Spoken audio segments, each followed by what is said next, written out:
we're gonna go over how to get their why.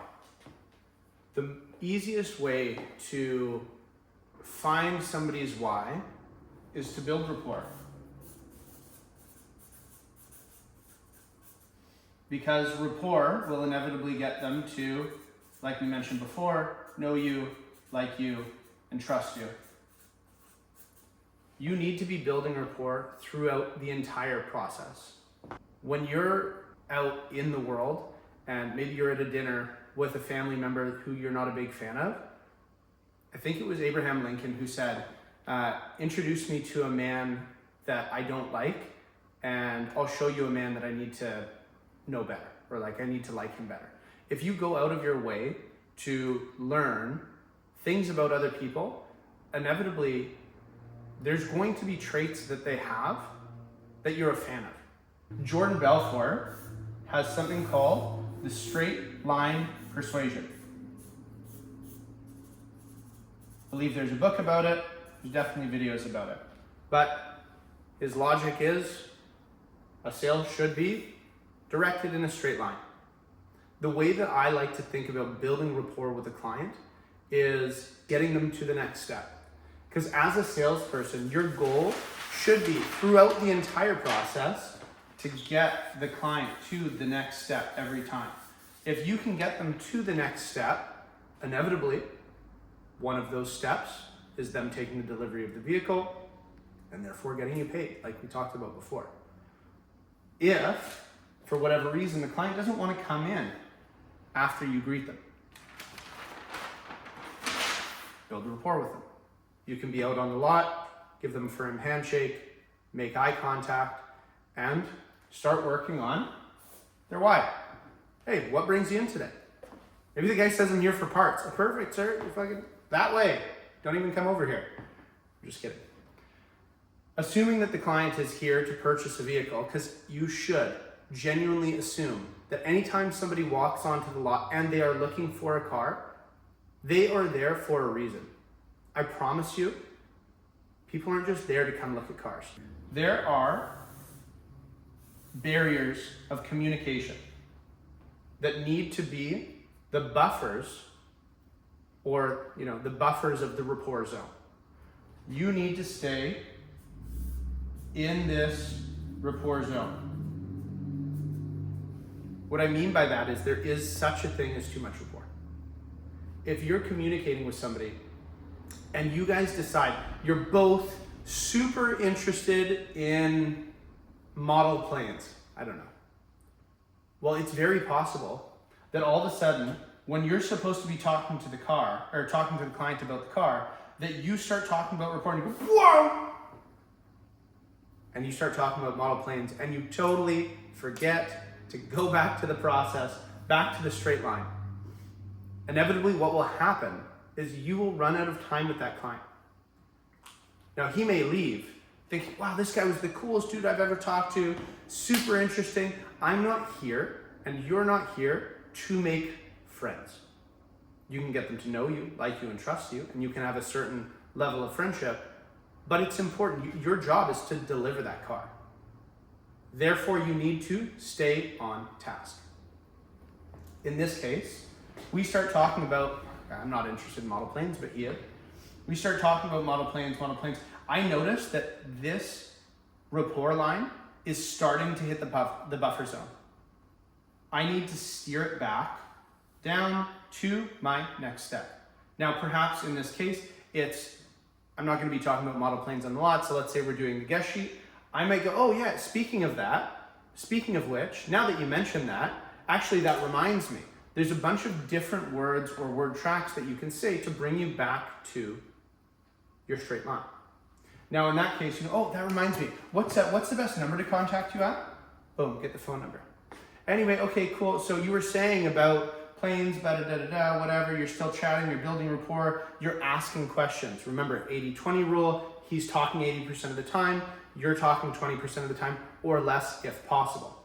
If you find that you flipped it and you're talking 80% of the time, you're definitely gonna have a problem.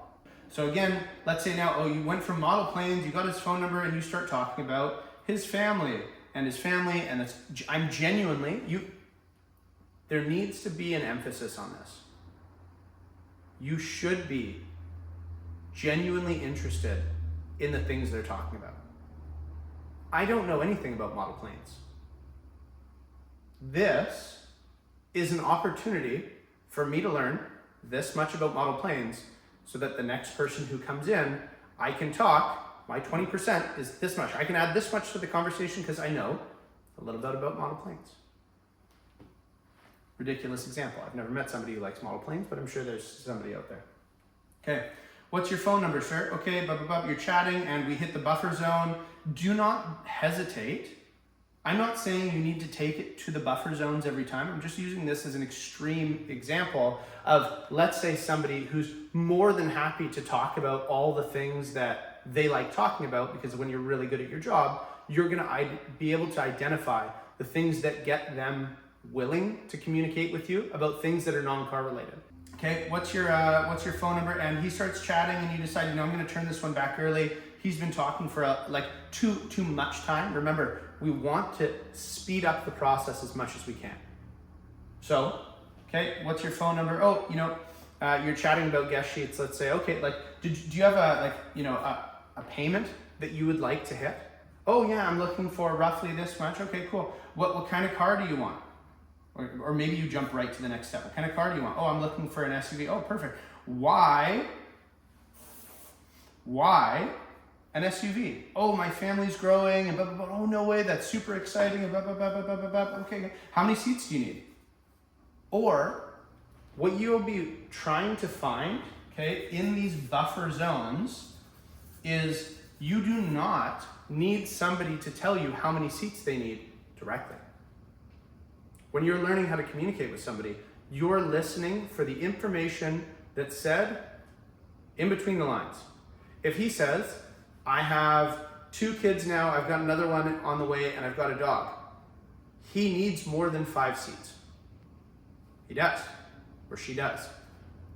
It would be, and if they think they need a 5-seater, it's your job to educate them on why that doesn't make sense long-term financially. In my opinion, I think you'd be making the wrong decision if you only got a 5-seater vehicle. I think you should consider a 7-seater vehicle, okay? And guess what? He trusts you. Because you just said something that makes a hell of a lot of sense to him. He hadn't put that thought, or she hadn't put that thought into their decision-making process. Remember, as a salesperson, it's your job to do the additional thinking on their behalf so that they know you, like you, and trust you. The only way you can do that is by building rapport, living within these buffer zones, and picking up on those things that are said in between the lines. So, oh yeah, okay, I don't have to ask how many seats he needs in this case. I could say, oh, hey, okay, so obviously you're thinking of a 7-seater. Cool, awesome. And then tell me, how big's your dog? You're going off track again. You're actually looking to get back to here, to this next step. I should use something other than a star. You're looking back to get to that next step in your straight line by asking, how big is your dog? What, do your kids play sports? Do you guys go camping often? Well, what am I asking? How much cargo room do you need? Do you guys go camping often? Do you have a maybe I'm implying he has a trailer. I could be asking, instead of saying directly, do you tow? Right? I could say, oh yeah, how often do you guys ever go camping? Do you do things like this? And you're trying to ask questions indirectly, not to be tricky, not to be sneaky, but because it feels like a genuine conversation. The issues with, let's say, just rattling off boom, boom, boom, boom, boom question, it feels extremely transactional. It shouldn't feel transactional. You should be able to sit down with somebody, have a conversation with them, take notes, and your notes are based on, again, things they're saying between the lines. So, oh yeah, oh you do some towing. Oh cool, how much do you tow? Oof. Oh, we have a small camper trailer. Okay, it's about, how much does it weigh? 5,000 pounds. Okay, 5,000, that's cool. Where do you guys go camping? Oh, we love going here, there, and everywhere. It's perfect. I like going there too. How often do you guys go? Sweet. Okay, awesome. And at some point, you do this to the point where you've got all their whys. You understand, in this case, he likes model planes. I know his phone number. I understand his budget. He's looking for an SUV. He didn't think he needs 3 rows of seats, but based on the communication that I had with him, he definitely needs 3 rows. And I know that he goes camping, that he will be towing. He needs something that tows. And I know a little bit more about him, and I found some common ground. Because when you're building rapport with somebody, the goal is to find some common ground with somebody. I also recommend, just like I mentioned about the model planes, you should be curious. Be genuinely curious about the person you're with, because you should know, like, and trust them as well. If you don't know, like, and trust them, and then you can't build any rapport, if they do leave, you blend into the sea of other salespeople. You need to make sure that you stand out. I'll give you an example. I was talking to a client on the phone. We had, and I still remember his wife's name was Shay. I know that I think it was a mail delivery or like UPS or something like that. He was always on the road when I called him. I was like, hey man, it's Jason. Just want to chat with you about the cars and SUVs. And he was extremely dismissive of me. And I remember thinking, buddy, like, I know your wife's name. I know what you do. I know he did go camping as well. I know that these are the reasons you won the car, because I took notes. I put them in my CRM. I had his file pulled up. So I called the guy, and he's being super dismissive. And I at some point, I'm like, hey, I forget the guy's name. I remember his wife's name. I say, hey, bro, like, do you remember who I am? And he goes, well, yeah, of course I do. I'm like, okay, because like the last time we talked about this, and this. We got along super well. Like, I know your wife's name. I know what she was a nurse. I know what she does. I understand like the issue here, like what's going on. And the guy stops, pauses for a second on the phone and goes, oh, man, I'm so sorry. I've talked to so many salespeople and like, I'm sorry. Like, you're right. I haven't been treating you nice. I forgot it was you. And immediately, boom, all of this rapport. He remembered everything, remembered the phone call, remembered the trust that he knew, liked, and trusted me. And all of a sudden now the phone call's easy again. And he ended up putting a deposit on the car that I called about. Your goal is to figure out their why.